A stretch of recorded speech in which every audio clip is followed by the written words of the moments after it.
रूस यूक्रेन में जारी जंग के बीच बड़ी खबर आ रही है। रूस ने सीजफायर का ऐलान कर दिया है। यूक्रेन के 5 शहरों कीव, सुमी, खार्किव, मरियोपोल, चरनीव में सीजफायर का ऐलान कर दिया गया है। इस दौरान युद्ध में फंसे लोगों को निकालने के लिए ह्यूमन कॉरिडोर बनाया जाएगा। इन्हीं शहरों में रूस ने सबसे ज्यादा बमबारी की है और इस वजह से भी सीजफायर की अहमियत ज्यादा है।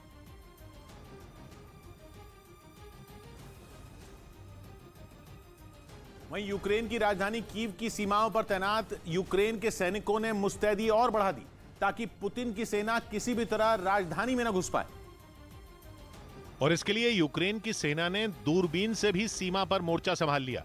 वहां तैनात एक जवान अपने हाथों में दूरबीन पकड़े दिखा, जिससे वो कई किलोमीटर दूर तक फैले बॉर्डर की पहरेदारी करता नजर आया। यही नहीं, कीव की सीमा पर तैनात बाकी जवान भी हथियारों और अपने सुरक्षा कवच यानी बुलेट प्रूफ जैकेट के साथ पूरी तरह मुस्तैद दिखे। इसके बाद उन्होंने सड़क पर एक बड़ा सा पेड़ भी गिरा दिया ताकि वहां से गुजरने वाले लोगों की पड़ताल की जा सके, क्योंकि जांच पूरी होने के बाद ही किसी को भी कीव के अंदर या बाहर जाने की इजाजत है। और रूस और यूक्रेन के बीच जारी जंग का आज 13वां दिन हो चला है और ये लड़ाई लगातार तेज और घातक होती जा रही है। अब खबर आई है कि यूक्रेन की सेना ने कीव में रूस के 2 लड़ाकू विमानों को मार गिराया। यूक्रेन की सेना के मुताबिक एक विमान को मिसाइल हमले में तबाह कर दिया गया, वहीं दूसरे प्लेन को यूक्रेन के लड़ाकू विमानों ने मार गिराया। तस्वीरें आप देख रहे हैं कि यूक्रेन से भीषण तस्वीरें, लगातार तबाही की तस्वीरें। आज 13 दिन हो चले हैं, 12 दिन बीत गए हैं, लेकिन आज भी जब तीसरे दौर की बातचीत सोमवार को हुई यानी कि कल हुई तो भी कुछ खास बात नहीं बन पाई। और ऐसे में हमले लगातार जारी हैं रूस की तरफ से यूक्रेन पर। वो कब्जा किसी भी कीमत पर करना चाहता है।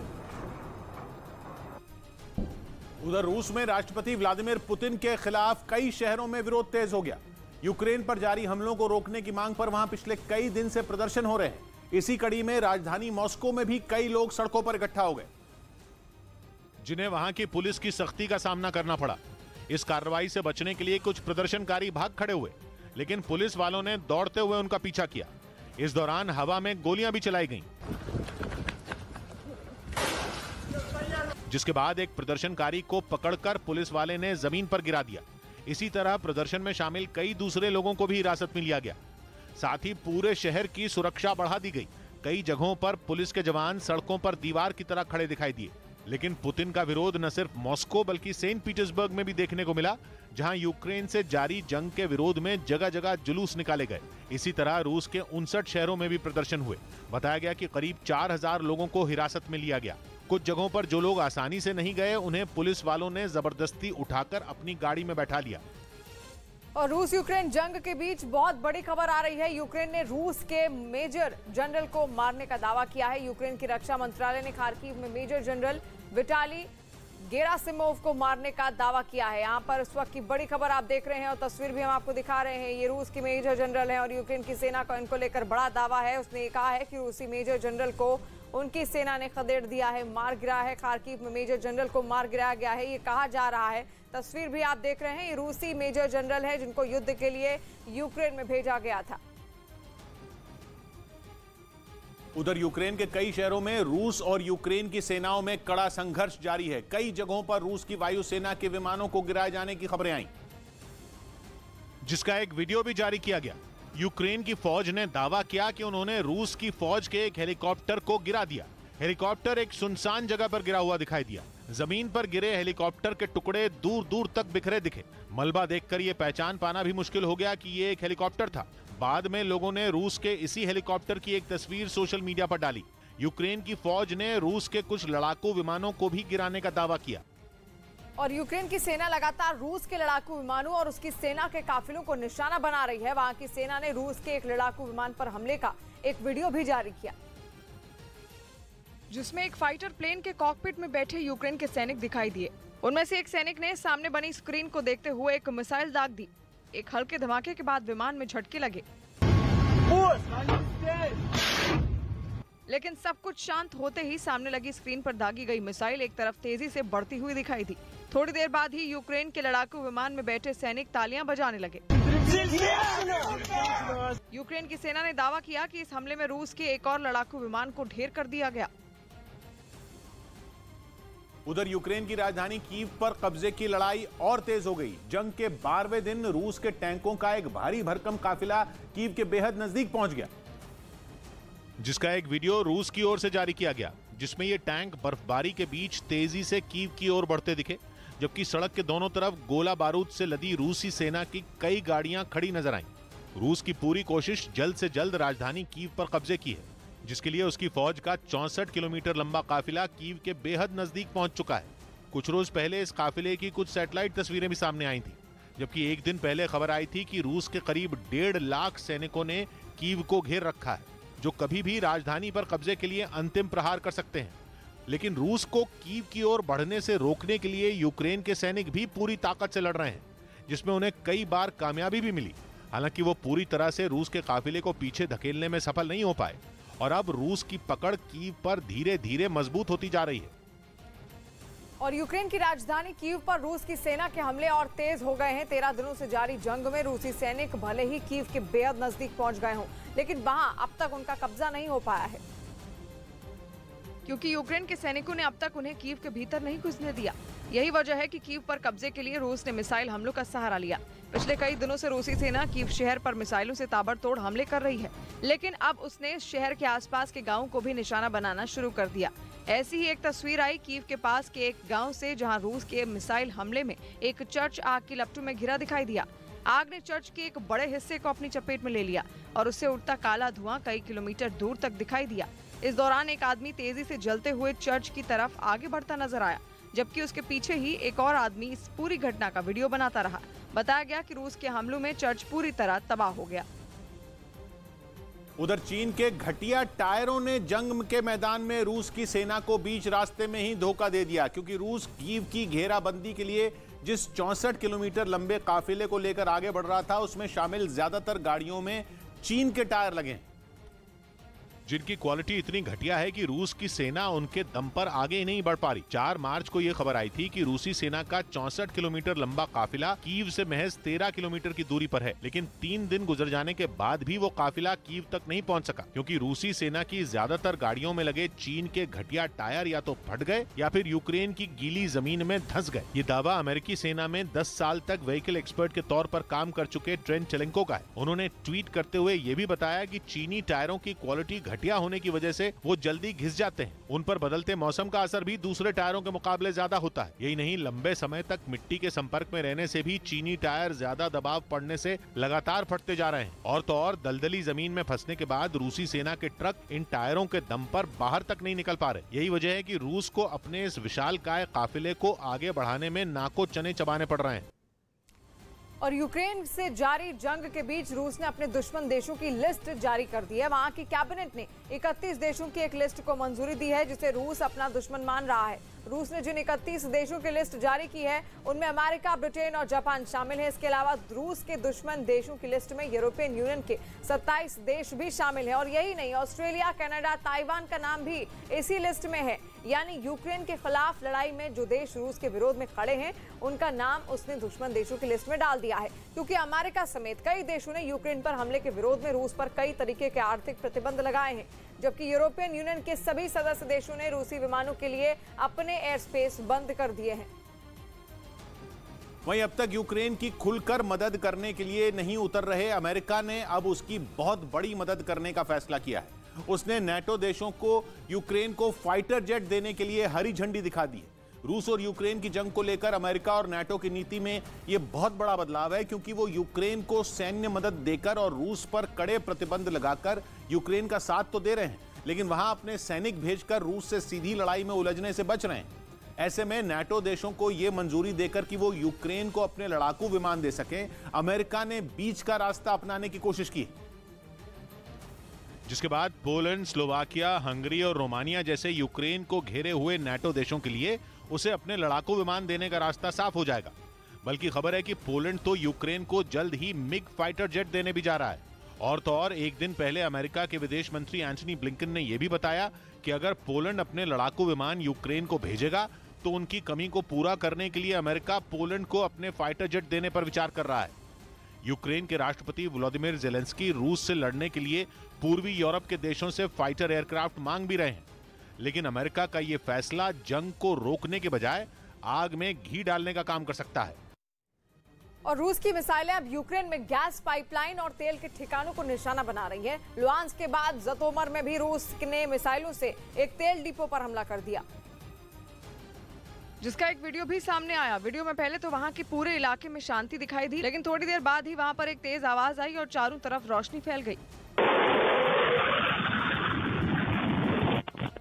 रोशनी छटने के बाद जो दिखाई दिया वो डरा देने वाला था। मिसाइल के टकराते ही तेल डिपो से आग का एक गोला आसमान की तरफ उड़ता नजर आया। ऐसा लगा मानो कोई बड़ा बम फट गया हो। थोड़ी देर तक तेल डिपो से धमाकों की आवाजें आती रही। इसके बाद वहां भीषण आग लग गई और रात के अंधेरे में बस तेल डिपो का वो हिस्सा ही दिखाई दिया जहां पर आग की ऊंची ऊंची लपटें उठी।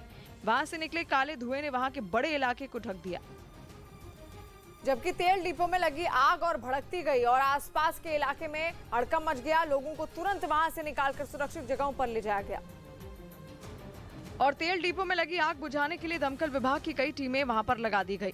आग बुझाने के लिए दमकल कर्मियों ने पानी की बौछारें छोड़नी शुरू की, लेकिन वहां लगी आग पर पानी की तेज धार का भी कोई असर पड़ता नहीं दिखाई दिया। आग और भड़कती गई। देखते ही देखते उसने पूरे तेल डिपो को लपटों से ढक दिया। बताया गया कि तेल डिपो में लगी आग से वहां के आसपास के इलाकों में काफी नुकसान पहुंचा। हालांकि राहत की बात यह रही कि इस मिसाइल हमले में किसी की जान नहीं गई। उधर अंतर्राष्ट्रीय अदालत ने सुनवाई के दौरान यूक्रेन ने रूस पर जनसंहार का आरोप लगाया। हालांकि रूस इस सुनवाई में शामिल नहीं हुआ।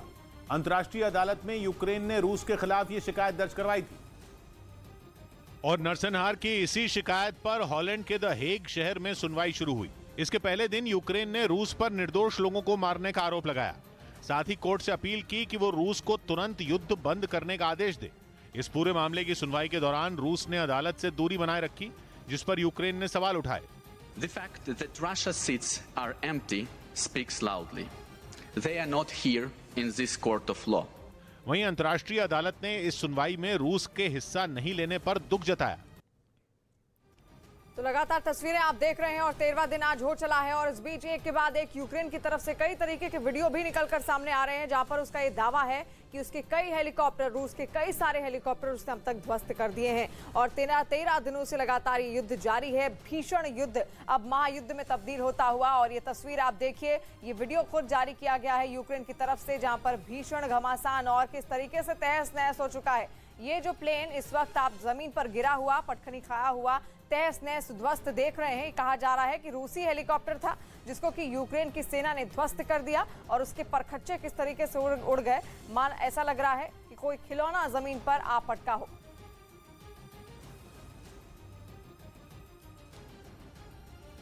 जिसके तहत राजधानी कीव और खार्किव समेत कई शहरों में कुछ घंटों के लिए हमले रोक दिए गए। इसके अलावा रूस ने जंग में फंसे लोगों को बाहर निकालने के लिए यूक्रेन को अलग अलग सीमाओं पर कॉरिडोर बनाने की भी घोषणा की। यानी लोगों को निकालने के लिए एक रूट तय कर दिया गया। यह कॉरिडोर यूक्रेन के उन शहरों से जुड़े होंगे जहां रूसी सेना का हमला सबसे ज्यादा है। खबर है कि रूस ने यह कदम फ्रांस के राष्ट्रपति इमैनुअल मैक्रों की अपील के बाद उठाया। इससे 2 दिन पहले रूस ने मारियोपोल और वोल्नोवाखा में 7 घंटों के लिए सीज फायर का ऐलान किया था। और रूस यूक्रेन के बीच 13 दिनों से युद्ध लगातार जारी है। रूस की तरफ से यूक्रेन के शहरों में बमबारी की जा रही है, जिसकी वजह से कई शहर मलबे में तब्दील दिखाई दे रहे हैं। कुछ ऐसी ही तस्वीरें यूक्रेन के लुगांस्क से सामने आई। वहां मिसाइल हमले के बाद एक ऑयल डिपो में जोरदार विस्फोट हुआ और विस्फोट के साथ ही उसमें आग लग गई। कुछ ही देर में ये आग पूरे डिपो में फैल गई। आग लगने के बाद डिपो से धुएं का गुबार उठता दिखाई दिया। और तस्वीरें भी आप देख रहे हैं, ये लुहांस्क का क्षेत्र है यूक्रेन का, जहां पर ऑयल डिपो को निशाना बनाया गया रूस की ओर से। कहा जा रहा है कि रूस ने ही यहां पर मिसाइल अटैक किया, जिसके बाद धुंधु कर पूरा का पूरा ऑयल डिपो जलता रहा। और आसपास इस तस्वीर को देखने के बाद हड़कंप मच गया और धुएं का गुबार किस तरीके से आसमान में उठ रहा है। भीषण आग यहां पर तेल डिपो में लगी और ऐसे ही क्षेत्रों को लगातार रूस की ओर से चिन्हित भी किया जा रहा है जहां से महातबाही हो सके। अलग अलग शहरों में फंसे लोगों को सुरक्षित निकालने के लिए रूस की तरफ से दिए गए रूट प्लान को यूक्रेन ने ठुकरा दिया। जंग के 12वें दिन दोनों देशों के बीच तीसरे दौर की बैठक हुई, जिसमें रूस ने कीव समेत 4 शहरों में कुछ घंटों के लिए सीज फायर का ऐलान किया। और युद्ध की वजह से तबाह हो चुके शहरों में फंसे लोगों को निकालने के लिए रूस ने एक रूट प्लान बनाकर दिया, जिसे यूक्रेन ने मानने से ही इनकार कर दिया। з-під Києва в Білорусь з тим, щоб потім літаками полетіти у Російську Федерацію. रूस की तरफ से दिए गए रूट प्लान में राजधानी कीव और उसके पास के शहरों से लोगों को बेलारूस भेजने का ऑफर दिया गया, जहां से वो रूस के लिए विमानों के जरिए भी जा सकते हैं। क्योंकि कीव से बेलारूस नजदीक है और इस रूट के जरिए लोगों को जल्दी और आसानी से निकाला जा सकता है। इसी वजह से रूस ने इस रूट प्लान का सुझाव दिया था, जिसे यूक्रेन ने ठुकरा दिया। जिन शहरों के लिए ये रूट प्लान तैयार किया गया उनमें कीव और उसके आसपास उसके पास के इवांकीव, देनेर और विश्वरोद शहर शामिल हैं। इनमें इवाकीव शहर बेलारूस बॉर्डर क्रॉसिंग स्टेशन से 85 किलोमीटर दूर है, जहां तक बस से पहुंचने में करीब 1 घंटे का वक्त लगेगा, जबकि देनेर से बेलारूस की दूरी 121 किलोमीटर है, जहां पहुंचने में 1.5 घंटे लगेंगे। इसी तरह विश्वरोद में बेलारूस के बीच की दूरी 150 किलोमीटर है और वहां करीब 2 घंटों में पहुंचा जा सकता है। राजधानी कीव भी बेलारूस बॉर्डर क्रॉसिंग स्टेशन से 150 किलोमीटर ही दूर है और वहां भी करीब 2 घंटों में जाया जा सकता है, जबकि कीव से पोलैंड की दूरी करीब 950 और रोमानिया की दूरी 573 किलोमीटर है। और कहा जा रहा है कि इसी वजह से उसने बेलारूस का नाम यूक्रेन के सामने रखा। लेकिन यूक्रेन का आरोप है कि सीज फायर के दौरान रूस उसके नागरिकों पर ड्रोन के जरिए नजर रखता है और उन्हें नुकसान पहुंचा सकता है। और रूस यूक्रेन में जारी जंग के बीच बड़ी खबर आ रही है। रूस ने सीज फायर का ऐलान कर दिया है। यूक्रेन के 5 शहरों कीव, सुमी, खार्किव, मारियोपोल, चर्नीव में सीज फायर का ऐलान कर दिया गया है। इस दौरान युद्ध में फंसे लोगों को निकालने के लिए ह्यूमन कॉरिडोर बनाया जाएगा। इन्हीं शहरों में रूस ने सबसे ज्यादा बमबारी की, इस वजह से भी सीज फायर की अहमियत ज्यादा है। यूक्रेन के खार्किव शहर में रूसी सेना के हमले में 8 लोगों की मौत हो गई। रूस के लड़ाकू विमानों ने वहां के कई इलाकों में जमकर बमबारी की, जिसकी वजह से खार्किव के कई इलाकों को भारी नुकसान पहुंचा। एक जगह तो इमारत में लगी आग कई घंटों बाद भी नहीं बुझ सकी। इसी तरह एक दूसरी इमारत में भी रूस की सेना ने निशाना बनाया, जिसके बाद उसके चारों तरफ मलबे का ढेर लग गया, जिसके नीचे दबकर कुछ लोगों की मौत हो गई। यही नहीं, वहां खड़ी कई गाड़ियों के तो परखचे उड़ गए। रूस ने इन रिहायशी इमारतों के साथ खार्किव की एक यूनिवर्सिटी को भी नहीं छोड़ा। वहां भी मिसाइलों के हमलों से सब कुछ तहस नहस दिखाई दिया। इसी तरह शहर के दूसरे इलाकों में भी रूसी सेना ने भारी तबाही मचाई। और यूक्रेन में रूसी सैनिकों के हमले लगातार जारी हैं। रूस के सैनिक ताबड़तोड़ हमला कर रहे हैं, जिससे बचने के लिए लोग बैरकों का सहारा ले रहे हैं। लेकिन दावा यह भी है कि रूसी सैनिक बैरकों को भी अब निशाना बना रहे हैं। यूक्रेन के मिकोलाइव में भी एक बैरक को निशाना बनाया गया। दावा यह किया जा रहा है कि रूसी सैनिकों ने बैरक पर मिसाइल से हमला किया है। इस हमले में 8 लोगों की मौत हो जाने की भी खबर है, जबकि कई लोग लापता बताए गए हैं। इस बीच यूक्रेन की सेना के ने इलाका छोड़ने का एक वीडियो रूसी सेना ने जारी किया, जिसके साथ ये दावा भी किया गया कि रूसी सैनिकों ने वहां से यूक्रेन की सेना को खदेड़ दिया, जिसकी वजह से वो जगह पूरी तरह वीरान हो गई। वहां कुछ फौजी टैंक और गाड़ियां भी नजर आईं, जो आग में जलकर पूरी तरह बर्बाद हो गईं। इसके अलावा रूसी सेना ने उन बंकरों और इमारतों की भी तस्वीर जारी की, जहां छिपकर यूक्रेन के जवान उन पर गोलियां बरसा रहे थे। दावा किया गया कि इस इलाके पर दोनों सेनाओं के बीच काफी लंबी मुठभेड़ हुई, जिसके बाद रूस की सेना ने यूक्रेन के जवानों को वहां से भागने पर मजबूर कर दिया। और रूस और यूक्रेन में जारी जंग के बीच रूस और यूक्रेन के बीच तीसरे दौर की बातचीत भी बेनतीजा रही। यूक्रेन ने कहा कि आज की बातचीत में दोनों देशों के बीच किसी भी मुद्दे पर सहमति नहीं बन पाई है। और इससे पहले भी रूस और यूक्रेन के बीच 2 दौर की बातचीत हो चुकी है, लेकिन कोई नतीजा नहीं निकल सका। रूस ने यूक्रेन के सामने 4 शर्तें रखी हैं और कहा है कि अगर यूक्रेन इन शर्तों को मान लेता है तो तुरंत युद्ध को बंद कर दिया जाएगा। रूस ने सैन्य कार्रवाई बंद करने, तटस्थ बने रहने के लिए संविधान में बदलाव, क्राइमिया को रूस के हिस्से के तौर पर मान्यता और डोनेट्स्क, लुहांस्क को स्वतंत्र देश के तौर पर मान्यता देने की शर्त रखी है।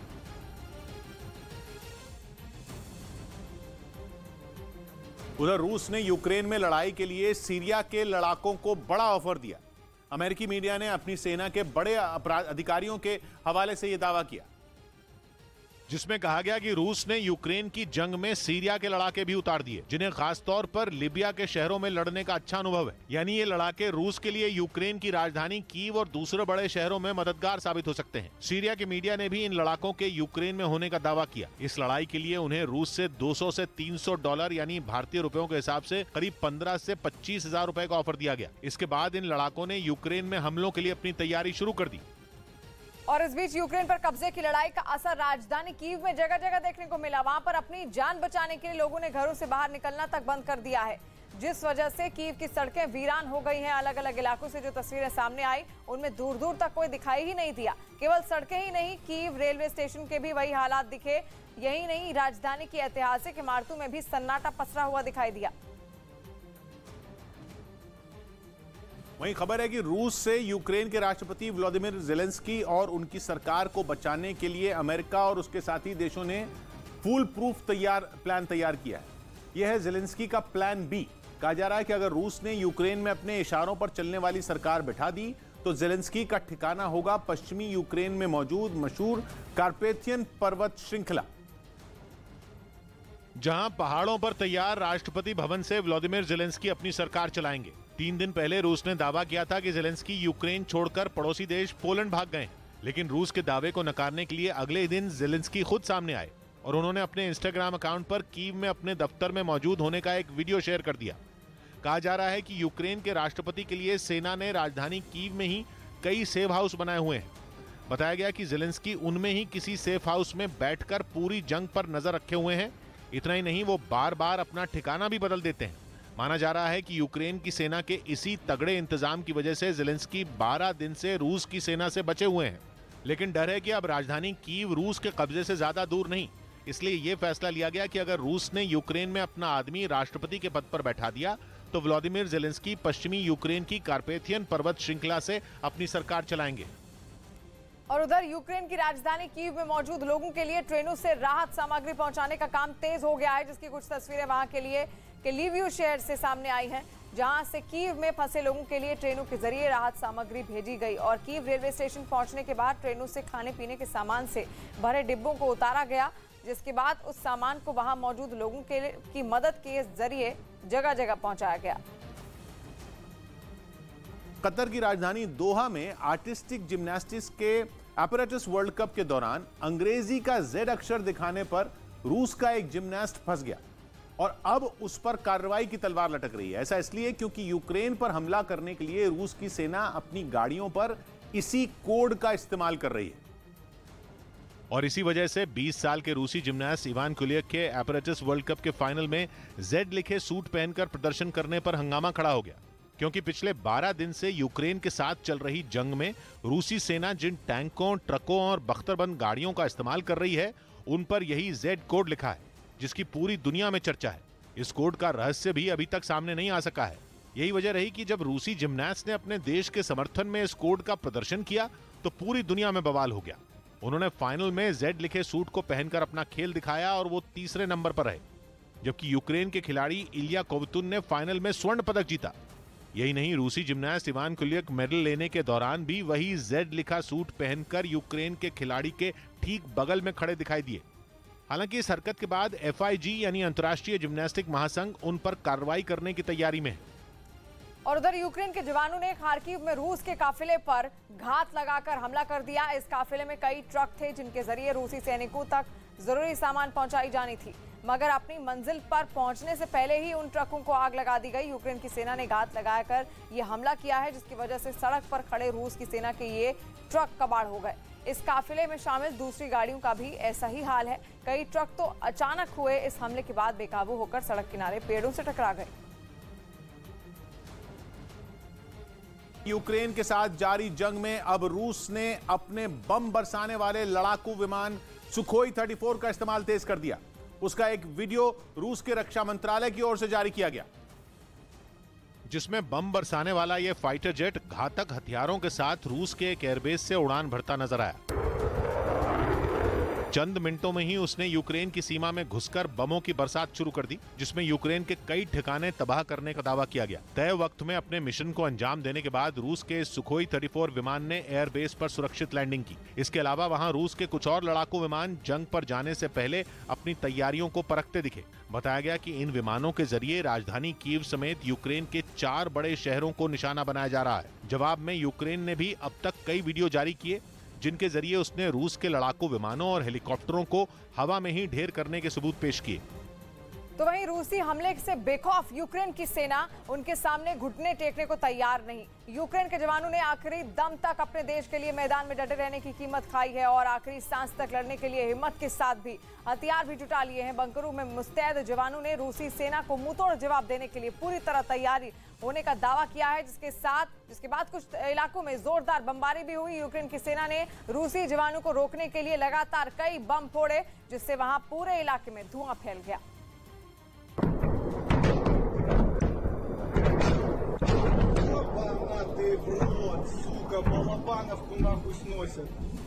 उधर जंग के बीच यूक्रेन के लुहांस्क में एक तेल के डिपो में ऐसी आग लगी कि देखने वाले थर्रा गए। कहा जा रहा है कि तेल के डिपो पर सुबह सुबह मिसाइल गिराएगी, जिसके बाद एक ऐसा शक्तिशाली विस्फोट हुआ कि पूरा लुहांस्क शहर हिल गया, जिसकी अलग अलग एंगल से तस्वीरें आईं और हर तस्वीर देखकर सिर्फ डर लगा, क्योंकि आग की ऊंची ऊंची लपटें आसमान छू रही थी। यही नहीं, तेल के डिपो से निकलने वाले धुएं ने तो लुहांस्क शहर पर काले बादल बनाना शुरू कर दिया। धुएं का ये गुबार शहर में ऐसा फैला मानो वो उसे निगल जाएगा। ये आग सुबह लगी थी और शाम तक यूं ही धधकती रही, जिसकी वजह से लुहांस्क में आम लोगों की परेशानी बढ़ती रही। वैसे इस शहर में रूस और यूक्रेन की सेना के बीच जोर आजमाइश चल रही थी। यूक्रेन की सेना ने दावा किया कि लुहांस्क में रूस थोड़े थोड़े समय बाद बम बरसा रहा है और इसीलिए वो दिन हो या रात तैयार रहती है। वहां से जो तस्वीरें आई उनमें यूक्रेन की सेना एक बंकर में युद्ध की तैयारी करती दिखी। वहां के सैनिक अपने हथियारों को धार देते दिखे।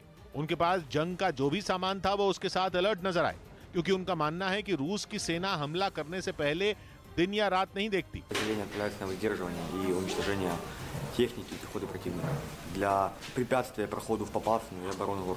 लुहांस्क यूक्रेन के उन इलाकों में एक है जहां रूस का समर्थन करने वाले अलगाववादी सक्रिय रहे हैं। वहीं रूसी सेना ने यूक्रेन के विननिचा एयरपोर्ट पर हमला बोल दिया। एयरपोर्ट में मौजूद पेट्रोल के टैंक को निशाना बनाकर रूस की सेना ने मिसाइल वहां पर दागी, जिसके बाद वहां जोरदार धमाका हुआ और आग लग गई। कुछ ही मिनट में वहां आग के बड़े बड़े गोले बनते दिखाई दिए, जिन्हें बुझाने में दमकल विभाग के पसीने छूट गए।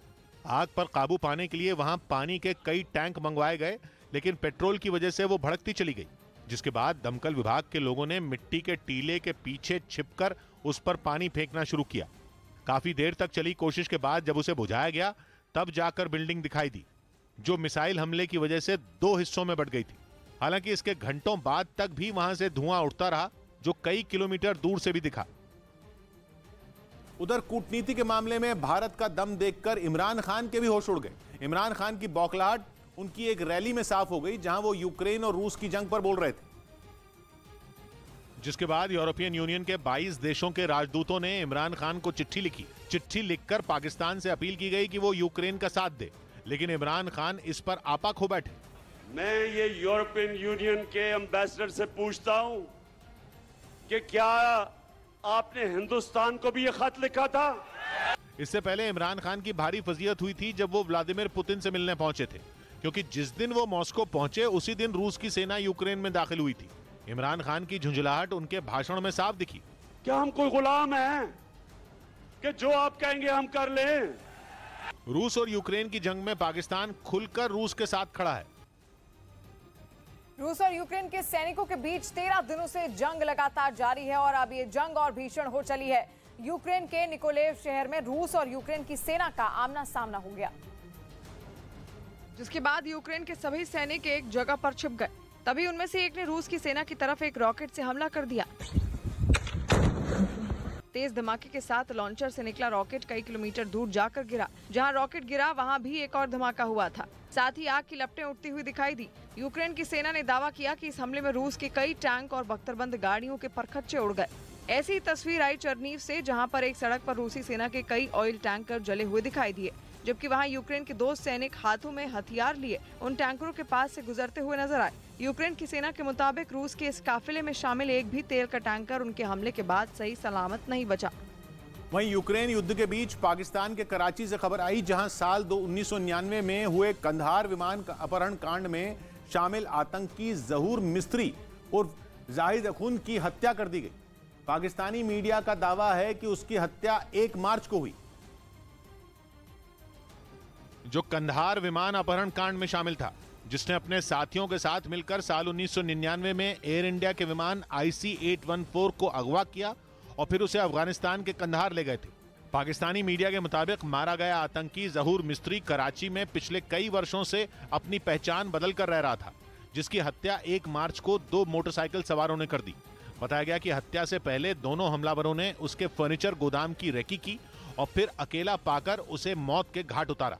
खबर तो यह भी है कि उसके जनाजे में जैश ए मोहम्मद के कई बड़े आतंकी भी शामिल हुए। पाकिस्तान के जियो टीवी ने कराची में एक व्यापारी की हत्या की पुष्टि की। बताया गया कि यह वही आतंकी जहूर मिस्त्री है जो बाद में वहां लकड़ी का कारोबार करने लगा था, जिसकी हत्या से जुड़ा एक सीसीटीवी वीडियो भी सामने आया, जिसके जरिए हमलावरों का पता चला।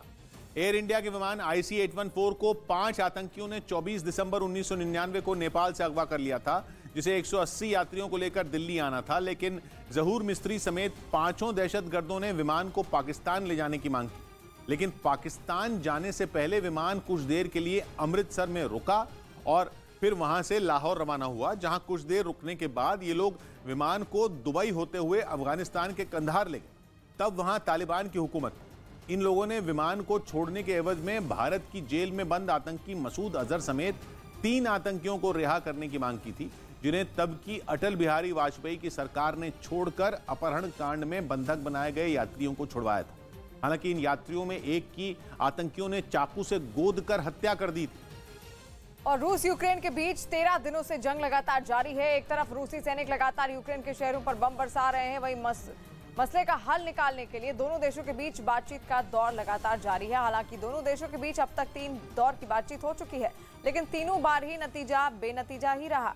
इस बीच अमेरिका, ब्रिटेन, जर्मनी और फ्रांस रूस पर और कड़े प्रतिबंध लगाने की तैयारी में है। वीडियो कॉन्फ्रेंसिंग के जरिए चारों देशों के नेताओं के बीच बातचीत हुई, जिसके बाद सभी ने यूक्रेन पर हमले के लिए रूस पर और प्रतिबंध बढ़ाने का ऐलान किया। इधर यूक्रेन में छिड़ी जंग के बीच उसके पड़ोसी देश पोलैंड की राजधानी वॉर्सो से भारत के एक जख्मी छात्र की वतन वापसी हो गई।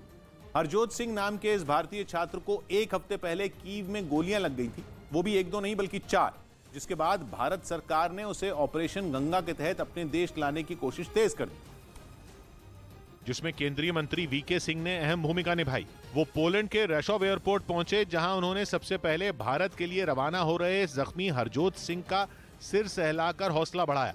इससे पहले उसे एम्बुलेंस से स्ट्रेचर पर बाहर लाया गया, फिर उसे भारतीय वायुसेना के C-17 विमान तक ले जाने के लिए सभी इंतजाम किए गए, जिसके बाद युद्ध में रूस की गोलियां लगने से घायल हुए इस भारतीय छात्र ने करीब 200 छात्रों के साथ भारत के लिए उड़ान भरी। पोलैंड से आए इस विमान ने यूपी के गाजियाबाद के हिंडन एयरबेस पर लैंडिंग की। मोदी जी का तहे दिल से धन्यवाद करता हूं, जिन्होंने बहुत मेहनत करके मेरे बेटे को वहां से निकाला। जिसके बाद हरजोत को दिल्ली के धौला कुआं में मौजूद आर्मी अस्पताल में इलाज के लिए भर्ती कराया गया।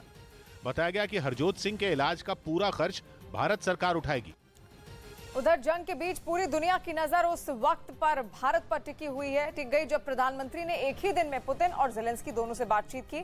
इन दोनों नेताओं से पीएम ने यूक्रेन में फंसे भारतीयों को सुरक्षित निकालने के बारे में चर्चा की, क्योंकि भारत की पहली प्राथमिकता है यूक्रेन में फंसे अपने नागरिकों को वहां से निकालना। जब प्रधानमंत्री ने पुतिन से फोन पर बात की तो उन्होंने सबसे ज्यादा जोर इस बात पर दिया कि वॉर जोन में फंसे भारतीयों को सुरक्षित तरीके से निकलने दिया जाए। दोनों नेताओं के बीच करीब 50 मिनट तक चर्चा हुई, जिसमें प्रधानमंत्री ने यूक्रेन में फंसे भारतीयों पर अपनी चिंता जताई और रूस से कहा कि वो वहां से भारतीयों को निकालने में मदद करे। जिसके बाद पुतिन ने पीएम को हर मुमकिन मदद का भरोसा दिया। रूस ने यूक्रेन में जिन जगहों पर सीज फायर का ऐलान किया है, उनमें वहां का सुमे इलाका भी शामिल है।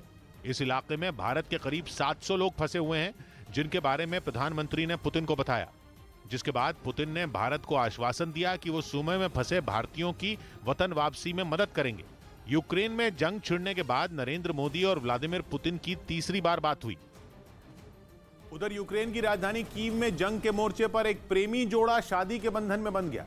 यूक्रेन के सुरक्षा बल में शामिल इस जोड़े की शादी वहां एक चेक पॉइंट पर हुई, जिसमें दूल्हा और दुल्हन सेना की वर्दी पहने नजर आए। इनके अलावा इस शादी में शामिल मेहमान भी सैनिक ही थे, जो अपने कंधों पर हथियार टांगे इस जोड़े पर फूल बरसाते दिखे। इसके बाद सेना की वर्दी पहने पादरी ने रीति रिवाज से ये शादी करवाई। फिर उनके साथियों ने गाने गाकर उन्हें बधाई दी।